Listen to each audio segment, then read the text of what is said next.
एक बड़ा सा तूफान खड़ा होने वाला है। ये जो उजाड़ सा खेत देख रहे हैं, ये भारत को हरा भरा करने वालों में से एक हस्ती रामचरण जी उपाध्याय जी का है, जो एक स्वतंत्रता सेनानी रहे हैं। इस समय वे अस्पताल में भर्ती हैं और ईश्वर की कृपा से स्वस्थ हो रहे हैं। इस 10 एकड़ खेत के एक बड़े हिस्से को नामी गिरामी एक अमीर किसान बाबू खान दबा के बैठे हैं।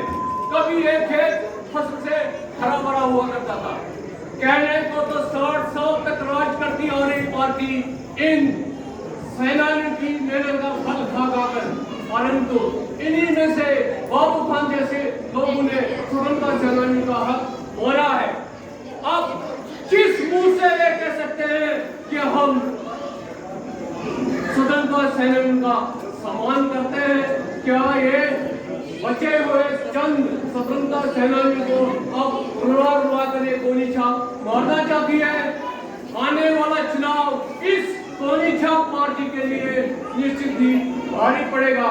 मैं कैमरामैन मनीष के साथ डीजी न्यूज के लिए सुमित कुमार।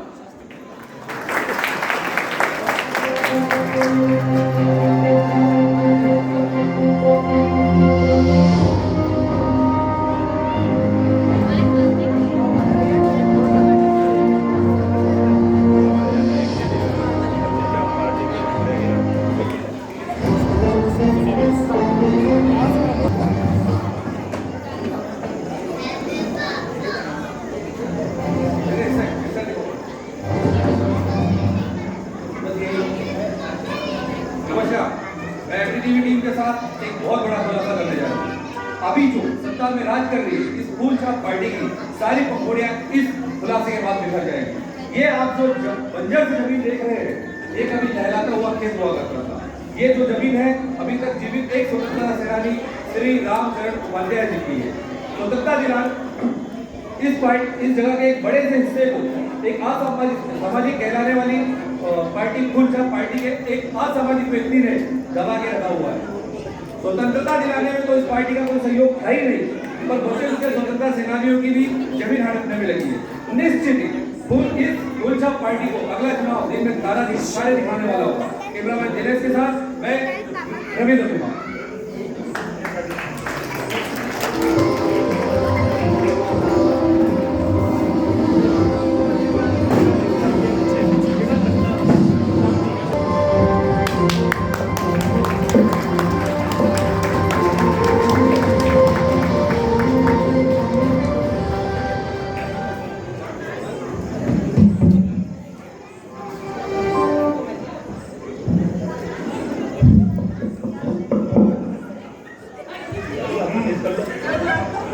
हेलो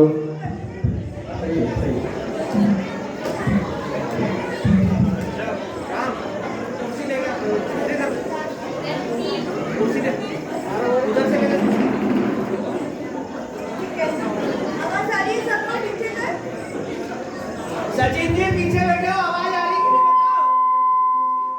आवाज आ रही है सबको पीछे तक? आप लोग के इधर अपना माइक चेक करें। थोड़ा साउंड कम करो। ठीक है ओके माइक चेक। बाबू खान जी, हाँ इधर जी, गगन जी, क्या चल ठीक है, हम अपने कार्यक्रम की शुरुआत करने जा रहे हैं। नमस्कार, बोले। मैं लहर कितनी आप सभी का डीजे न्यूज के आज के इस सायंकालीन कार्यक्रम हमारे बोल में स्वागत करती हूँ।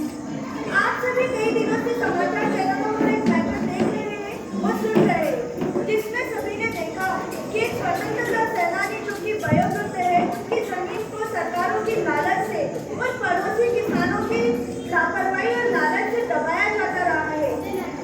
आरोपी किसानों को गिरफ्तार कर जमानत पर भी छोड़ा जा चुका है। इसी बीच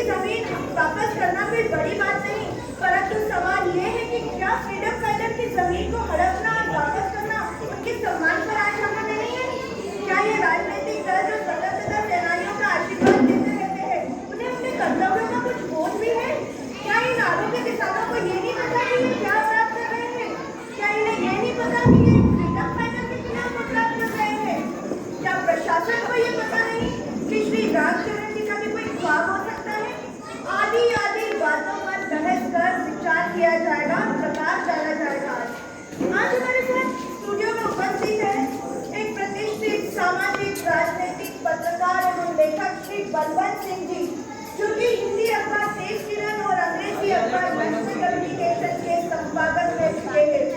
फ्रीडम फाइटर से मिलकर उन्होंने कई किताबें भी लिख चुके हैं। देखते हैं वे अपने क्या विचार रखते हैं यार। आज हमारे साथ उपस्थित है वर्षों तक राज कर चुकी कोहनी छाप पार्टी के प्रवक्ता श्री कपिल सिब्बल जी। हमारे साथ आज यहाँ उपस्थित है सत्तारूढ़ स्कूल छाप पार्टी के प्रवक्ता श्री संजीव मिश्रा जी। और हमारे साथ आज उपस्थित है वे आरोपी किसान जी जिन्होंने फ्रीडम फाइटर की जमीन हड़पने का दुस्साहस किया है, श्री बाबूलाल और श्री बाबू खान। दोनों के नाम और काम दोनों एक समान।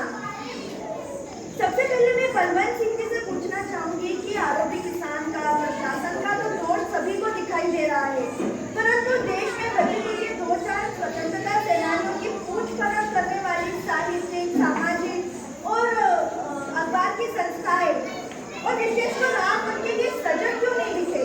आप तो फ्रीडम फाइटर्स पर लिखते हैं, आपको क्या हो गया था? मुझे सजे की समझो। जैसे ही वारदात का पता चला, मैं सीधे कलेक्टर पुलिस आवास के ऑफिस पहुंचा। मैंने उन्हें बताया कि मैं पिछले सप्ताह ही रामचंद्र जी से मिला हूँ। उनकी अंतिम इच्छा है कि उनके खेत पर एक हस्तशिल्प आश्रम बनाया जाए। रामचंद्र जी का विचार है कि हमारे देश के जो कलाकार श्रमिक चीन के उत्पाद, जिन कलाकार श्रमिकों के उत्पादन के सामने केवल एक फैक्ट्री प्रोडक्ट भर है, उनका हमारे देश में हमारे श्रमिक कलाकारों को बनाने का प्रशिक्षण दिया जाए। पहले इन सामानों का उत्पादन हो, उनका प्रचार प्रसार हो और उनका निर्यात भी हो, ताकि हम चीन को, अब देखिए उनका एक विचार ये भी है कि चीन हमको आर्थिक गुलाम बनाने पर उतारू है, तो हम जनता को समझाएं कि वो चीन के प्रोडक्ट यूज न करें। कि इसलिए कि अब एक मुख्यमंत्री छोटा सा देश बांग्लादेश, ताजा उदाहरण देखिए आप, विशेष रूप से वस्त्रों में और विशेष रूप से रेडीमेड गारमेंट्स में, उस बांग्लादेश जैसे मुख्यमंत्री देश ने पूरे विश्व में तहलका मचा रखा है। रामचंद्र जी का विचार है कि हमारे श्रमिक कलाकारों के हाथ में रोजगार हो, पैसा हो। निश्चित ही अकेले काम नहीं कर सकेंगे वे इतना बड़ा काम। इसके लिए तो सजग और सक्रिय देशवासियों का सहयोग होना भी बहुत जरूरी है। और हमारे देशवासियों का तो क्या कहना, ये देखो बैठे हैं उन्हीं की जमीन हड़पने वाले ये लोग किसान। मैंने जानबूझ के पहले नहीं दबाई थी जमीन। अच्छा मियाँ, तो क्या आप यूं ही नींद में दबा गए जो स्वतंत्रता सेनानी की जमीन? जब मैं नींद में दबा के 3 फीट जमीन, तू बता दे तू कैसे होश आवाज में अड़क गया उस आदमी की ढेर सारी जमीन जिसके कारण तू आजाद हिंदुस्तान में रह रहा है। मैडम जी, इससे कह दो कि मेरा मुंह न खुलवाए, सारी पोल खोल दूंगा। हाँ, अरे इनकी पार्टी में कोई आजादी की लड़ाई तो लड़ी नहीं और अब हमसे कह रहे हैं आजाद हिंदुस्तान में रह रहे हो। मैडम जी, इसमें केवल सेनानी की जमीन दबाई वैसा नहीं है। गांव में मस्जिद के पीछे पूरी जमीन सरकारी है, वहाँ पर इसने कब्जा करके 5 मकान बना लिए हैं और फड़ल किराए पे चला रहा है। मैडम जी झूठ बोल रहे हैं। सच्चाई गाँव वालों को पता है। अरे मैडम जी, इसकी भी सच्चाई और है ना कारस्तानी ये गांव पंचायत वाले सुन गए तो अच्छा। इसने अपने समाज की धर्मशाला बनाने के लिए अपने अड़ोस पड़ोस के गांव से चंदा इकट्ठा किया, वो भी फटाफट खरगोश की चाल की तरह, और ये धर्मशाला बनवा रहा है कछुए की चाल से। धीरे धीरे मैडम जी 6 साल हो गए, 6 साल। इससे पूछो कि इसके पास ये 2 ट्रैक्टर और ये दर्जन भर भैंस कहाँ से आ गई धर्मशाला बनाने के लिए? किसी को शंका है, किसी को जलन हो सकती है, किसी की परिस्थिति है करके, लेकिन इसने जो किया है ना उसमें मुझे जरा भी शक नहीं है। अरे इसने किराएदार स्कूल मास्टर को 50,000 को उधार दिए, बोलता है मैं ब्याज नहीं दूंगा। गरीब बन के बोलता है, उसकी चालाकी देखिए, किराया जो है 500 से सीधा 1000 रुपया कर दिया। अब इसको ब्याज नहीं बोलेंगे तो क्या बोलेंगे? मैडम ये सब झूठ बोल रहा है, ऐसा कुछ नहीं हुआ है। अरे इंसानियत की कोई चीज होती है, हाँ, इल्जाम पे इल्जाम लगाए जा रहे हो। हाँ, चुप रहिए आप दोनों।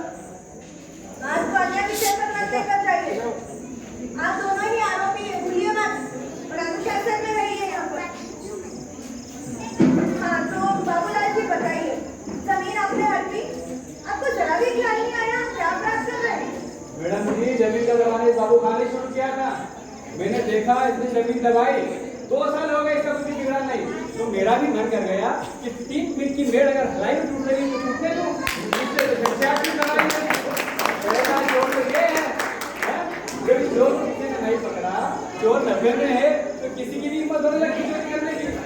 मैडम जी, मैं कोई चोर नहीं हूँ और मैंने कोई चोरी भी नहीं की यहाँ। दूसरे की जमीन तो आपने हड़पी है ना? हाँ, जमीन मेरे लड़के ने दबाई थी। हुआ ये, 1 साल सूखे खेत में ट्रैक्टर से हलाई बखाई करते समय उससे मेड़ टूट गई। जब मैंने देखा तो जब मेरा ध्यान गया तो मैंने देखा कि अरे वो बुआई तो बहुत आगे तक हो चुकी है।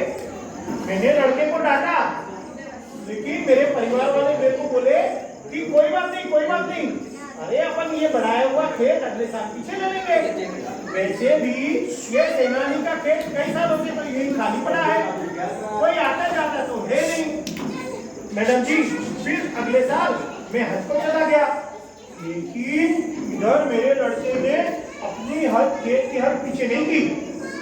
मैं जब वापस हज से आया तो मैंने देखा और मेरे लड़के को डांटा, और ये सारी बात बताने मैं सेनानी रामचंद्र जी के पास जा ही रहा था कि उनका लड़का वो हर्षद मिल गया। वो मेरे को धमकाने लगा, बोला चलो तुमको अंदर करा देता हूँ, और पुलिस जेल जाने से बचना है तो हमको तुम्हारे खेत का आधा हिस्सा वो भी सस्ते में देना होगा। मैडम जी, मैं घबरा गया, पशु पेश में पड़ गया। इधर मीडिया भी एक्शन में आ गया था, हमको हवालात में भी जाना पड़ा। वो तो अल्लाह का करम है कि जमानत पर छूट गए। मैडम जी, जितना खेत हमने दबाया था उतना हमने खाली कर दिया है। यहाँ मतलब साफ है, गलती तो आप ही के परिवार से हुई है ना? लड़के की गलती यानी जमीन मालिक किसान की गलती, आपकी गलती। बाबू खान जी, हज जाने के पहले आपको सेनानी जी का दबाया हुआ खेत खाली कर देना चाहिए भाई साहब, और आप कह रहे हैं कि हमने खेत खाली कर दिया। खेत खाली कर देने से आपका कोई अपराध थोड़ा कम हो जाता है। अपराध तो आपने किया है, वो चोरी पर चोरी ही कहलाती है।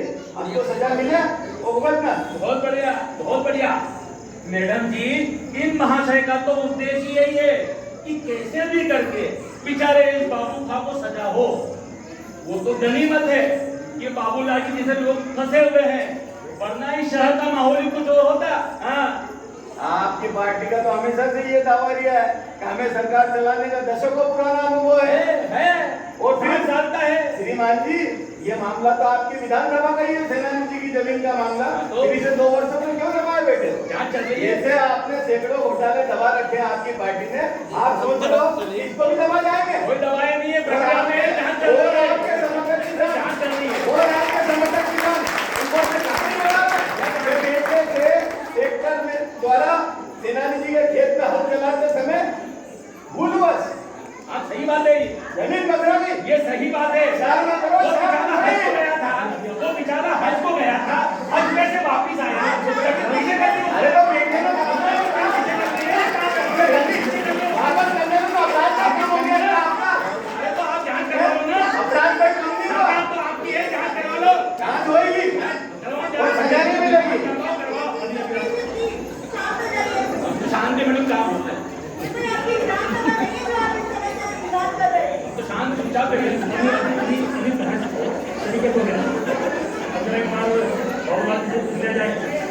क्या कहते हैं, क्या कहानी? मैंने बता दो आप लोगों को कि बाबू खान ने 2 साल में दबाया था, तो मैंने जब ये खेत की कोई जरा के तक कर दी, बस इतना ही किया है। इसे जानबूझकर जमीन हड़पना ही करेंगे ना? और आपको पता है ना आप क्या अपराध कर रहे हैं? सजा आपको मिलनी ही चाहिए। उसके दवाई सजा मिलनी थी, वो मिलेगी क्या? आपकी कार्यकर्ता ने समझाऊं तो बात आप भी आपके कार्यकर्ता है।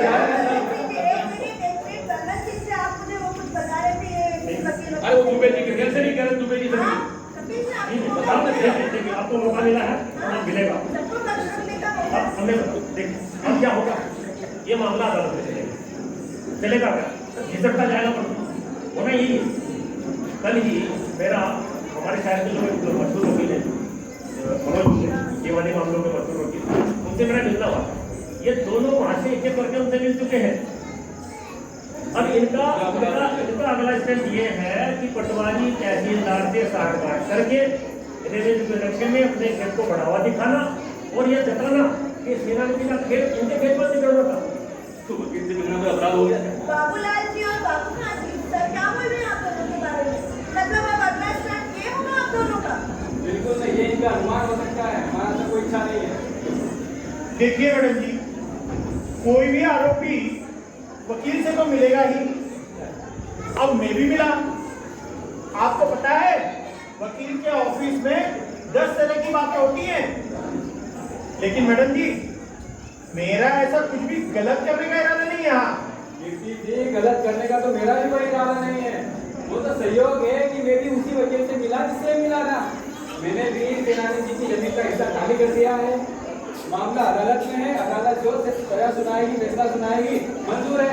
आप वकील से मिलकर के कोशिश है कि सजा कम हो जाए या बच जाए, बस सभी आरोपी किसी प्रकार से यही चाहते हैं।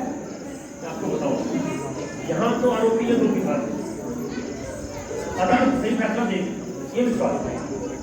पर मेरा मानना यह है कि केवल ये दो ही आरोपी नहीं है इस केस में। इस मामले में मुझको मेरे एक मित्र से काफी पहले पता चल चुका था। कुछ गप्पू पहलवान का बात है, ये जो सेनानी जी का बेटा हर्षद और हमारे शहर का गप्पू पहलवान, ये भी बराबर के आरोपी है इस मामले में। इनके पिताजी की अंतिम इच्छा है कि उनके खेत पर हस्तशिल्प आश्रम बनाया जाए, तो उनका ये सुपुत्र वहाँ कॉलोनी काटकर करोड़पति बनने के ख्वाब कैसे करा है? बिल्कुल सही फरमाया सर जी। उनका लड़का वो हर्षद अपनी 10 एकड़ और हमारी जमीन भी सस्ते में कबाड़ कर वहाँ बड़ी कॉलोनी काटने का इंतजाम कर चुका है। खैर, आप लोग हमें कॉलोनी तो नहीं काट पाएगा। जब तक श्री रामचरण जी जीवित है, ये होना असंभव है।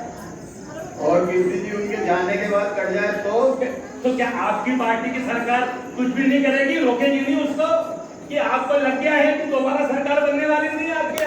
हो गया एक बार अपराध करना, अपराध 170 सालों से आप स्वतंत्रता संग्राम सेनानियों के नाम से आपकी पार्टी चुनाव जीतती आ रही है और आपके समर्थक किसान कुछ भी कहानी बनाते चले जा रहा है और तबाही में सबाई दिए जा रहा आम के दम पे जीतते हैं और घोटाला में घोटाला, कितने घोटाला कर रहे हैं? नीरव मोदी, विजय माल्या, कितने गिनाओ? एक है ढेर का। तो आपके भी अरे कितने घोटाला कर रहे हैं? आपकी आवाज इनके कितने घोटाले हैं?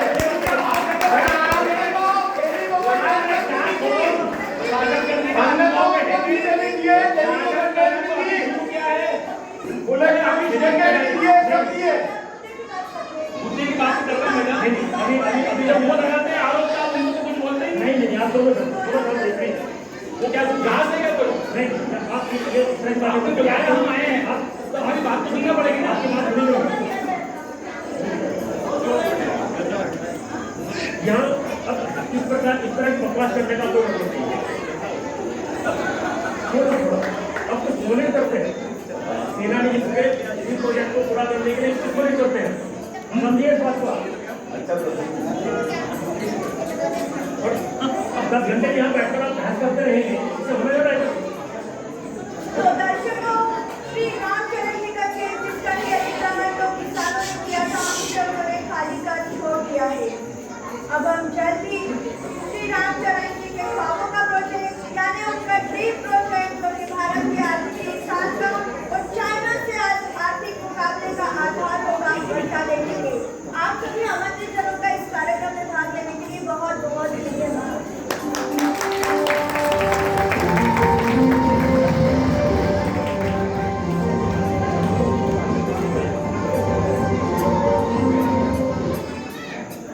Breaking news. एक मिनट शांत रहिए आप लोग, एक ब्रेकिंग न्यूज आई है। भारत चीन बॉर्डर पर जबरदस्त मुठभेड़ हुई है। भारत चीन सीमा एग्रीमेंट के तहत दोनों तरफ के सैन्यकर्मी हथियार इस्तेमाल नहीं कर सकते, लिहाजा हाथापाई हुई है, जबरदस्त हाथापाई हुई है।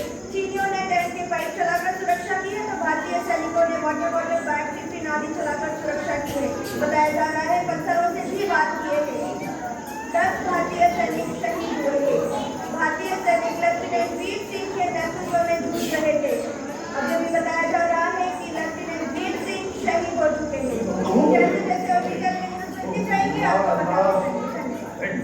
मैडम जी बहुत भारी खबर है, दुख वाली खबर है, मन को भारी करने वाली खबर है। पहले हमारे गांव हीराखेड़ी के सरपंच अजीत सिंह बता रहे थे कि उनका बेटा लेफ्टिनेंट वीर सिंह 3 सीमा पर ड्यूटी कर रहा है। मतलब हमें तो ये मालूम था कि उनका बेटा सेना में बड़ा अफसर है, लेकिन इस खबर से पता चलता है कि वाकई में उसने बड़ा काम किया है, बहुत बड़ा नाम कर गया उसने। उसका नाम वीर और काम भी बड़ी वीरता का कर दिया। हमें फक्र है, हमारे गांव का नाम रोशन कर दिया। चालाक चीन के 40 सैनिकों को चीट करके ही हमारे गांव का बेटा शहीद हुआ है। सबसे तेज गति से समाचार पाने के लिए देखते रहिए जीजी न्यूज।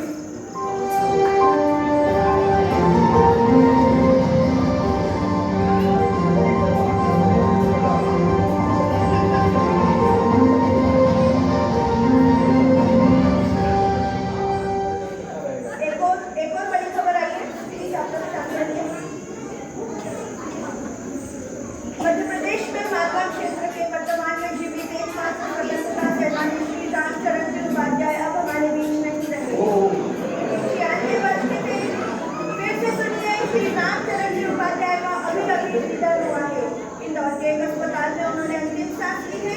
बताया जा रहा है उनकी अंतिम इच्छा थी उनकी ही जमीन पर चीन के आइटम्स को टक्कर देने को एक हस्तशिल्प आश्रम खोलने की, जिसमें भारतीय कलाकार श्रमिकों से रोजमर्रा की वस्तुओं का उत्पादन कराकर देश में मिसाल कायम करेंगे और ऐसे ढेर सारे केंद्र खोलकर चीन को बिछाड़ा जा सकता है। उनकी अंतिम इच्छा थी कि उनके देह का अंतिम संस्कार उनके पैतृक गांव हीराखेड़ी में हो। तो देखिए, आज एक ही गांव में दुगने गम का माहौल हो गया है। लेफ्टिनेंट वीर सिंह और स्वतंत्रता सेनानी श्री रामचरण उपाध्याय दोनों एक ही गांव हीराखेड़ी के थे। हमें उम्मीद है राज्य सरकार और जिला प्रशासन दोनों के अंतिम संस्कार की भव्य और उचित व्यवस्था कराएगी।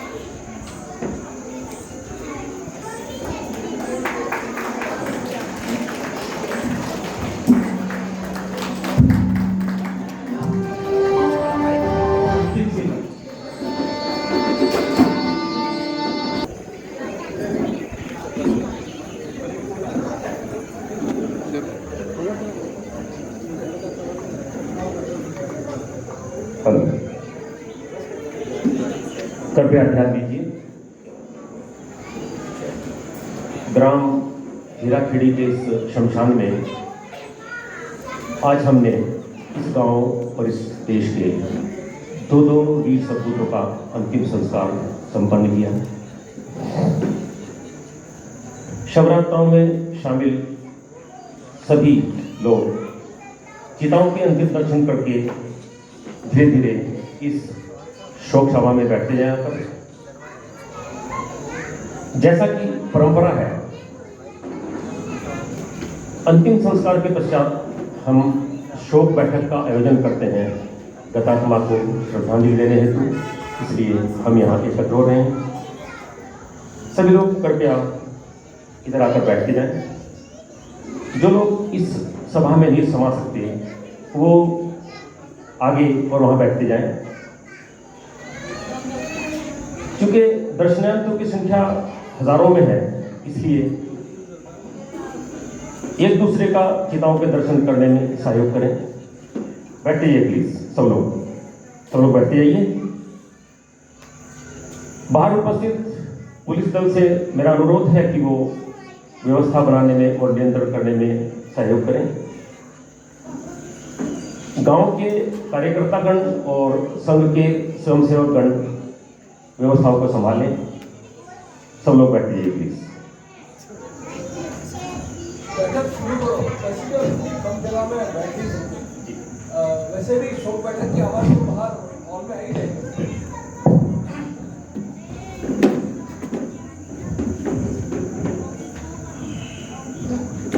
सांसद महोदय, कलेक्टर महोदय, जिला प्रशासन के सभी अधिकारी और कर्मीगण, विधायक महोदय, शहीद के पिता यानी सरपंच अर्जुन सिंह जी, शवयात्राओं में सम्मिलित सभी भाइयों और बहनों, आज साथ ही मैं एक संबोधन भूल गया था, भाई हर्षद यहाँ है।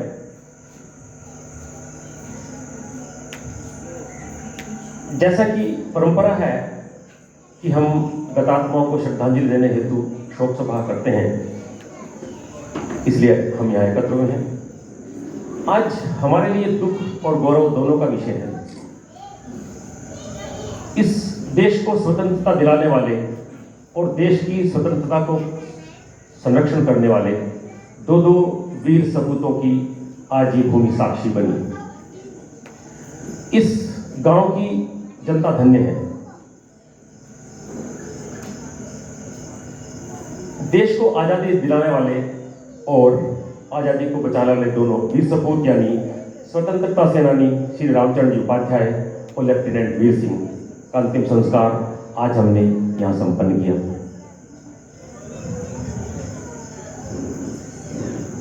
मेरा इन दोनों से प्रगाढ़ परिचय था।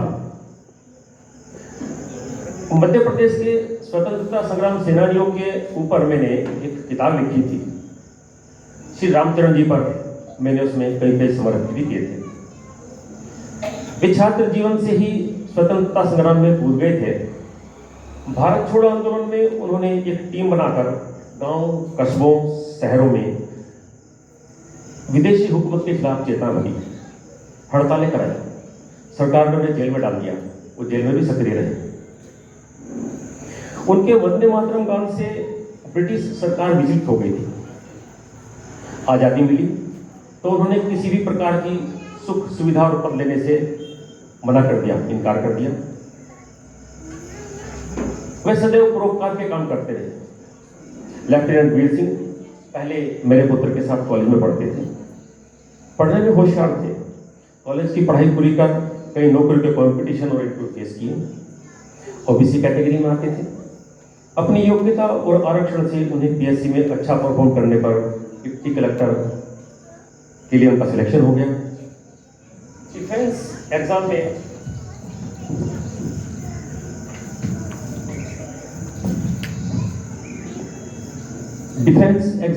क्वालिफाई करने पर उनका सेकंड लेफ्टिनेंट के लिए भी सिलेक्शन हो गया। सबने कहा डिप्टी कलेक्टर बन जाओ, वहां मौज होगा, रुतबा होगा। उन्होंने कहा नहीं, मुझे देश सेवा करनी है। वैसे तो दोनों नौकरियों से देश सेवा हो सकती है, किंतु मैं बॉर्डर पर जाकर देश की रक्षा करने को प्रेफरेंस दूंगा, और वो सेना में चले गए। ये एक बड़ी बात है। आज के टैलेंटेड युवा सबक लें उनसे। उन्होंने सीमा पर अपना बलिदान दिया, किंतु शत्रु के दांत खट्टे कर दिए। शहीद वीर सिंह जी को श्रद्धांजलि, दोनों दिवंगत आत्माओं को श्रद्धांजलि।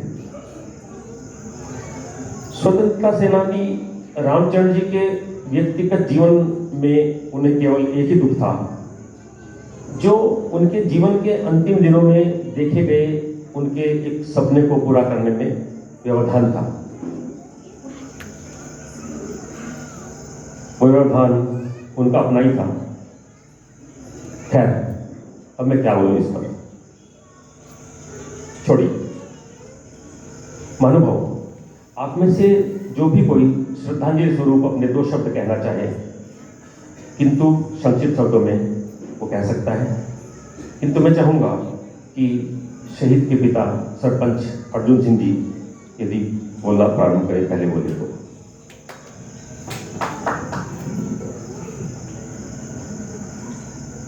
ईश्वर दोनों आत्माओं को अपने चरणों में स्थान दे।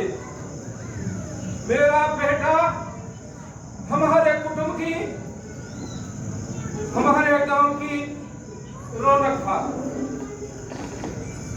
बेटे का सपना था देश के लिए कुछ कर गुजरना। वो दुश्मन को बिना हथियार के अपनी टुकड़ी के साथ अपनी जान देकर चित कर गया। अगर हथियार चलाने का मौका मिला होता तो संभाषण में परमवीर चक्र से सम्मानित शरदान सिंह जैसा सैकड़ों को मार गिराता। बेटे का एक और बहुत बड़ा सपना था कि उसके गांव के ज्यादा युवा सेना में भर्ती होंगे। अगर हथियार चलाने का मौका किसी बॉर्डर पर मिले तो दुश्मन को पीठ दिखाने के लिए मजबूर कर दे उसके हीरा खड़ी गांव के लोग। बेटी की आत्माओं को शांति मिलेगी अगर उसके गांव के लोग सचमुच का सपना पूरा करें। सपना तो मेरे पिताजी का भी था, इस दुश्मन चीन को सबक सिखाने का। वहाँ बॉर्डर पर जवान लोहा ले रहे हैं हर्षद भाई खड़े होकर बोल सकते हो। और चीन आप खड़े होकर बोल सकते हैं। सपना तो मेरे पिताजी का भी था, दुश्मन चीन को सबक सिखाने का। वहाँ बॉर्डर पर किसान लोहा जवान लोहा ले रहे हैं और चीन अंदर तक आर्थिक अटैक कर चुका है। उसका जवाब तो आर्थिक ढंग से ही देना चाहिए। हमारे देश के कई कलाकार श्रमिक हैं जो रोजमर्रा के जीवन की चीजें बनाते हैं, पर ये चीन के उत्पादों के बिकने की वजह से अब वे कंगाल हो गए। मेरे पिताजी का सपना था एक हस्तशिल्प आश्रम बनाना। मैंने ही उनका सपना पूरा नहीं होने दिया। तरह तरह के बहाने बनाता रहा और उनकी जमीन पर कॉलोनी काटते चला था। हे भगवान, पिताजी की आत्मा अब रो रही हो, मैं क्या करूं? तो बनाओ उनकी जमीन पर हस्तशिल्प आश्रम। हम पड़ोसी उस खेत के, हमने सेनानी जी की जमीन का हिस्सा खाली कर दिया है। यदि आप वहाँ सेनानी जी के सपनों का हस्तशिल्प आश्रम बनाते हैं तो मुझसे जो भी सहयोग हो सकेगा करूँगा, और मेरे लिए गर्व की बात होगी कि यह हस्तशिल्प आश्रम मेरे पड़ोस में होगा। मैंने भी जितनी जमीन सेनानी की दवाई की उतनी खाली कर दी है। मैं भी मदद करूंगा, मेरा पूरा परिवार मदद करेगा। बनाओ वहाँ हस्तशिल्प आश्रम। अरे मैं कैसे बना सकता हूँ?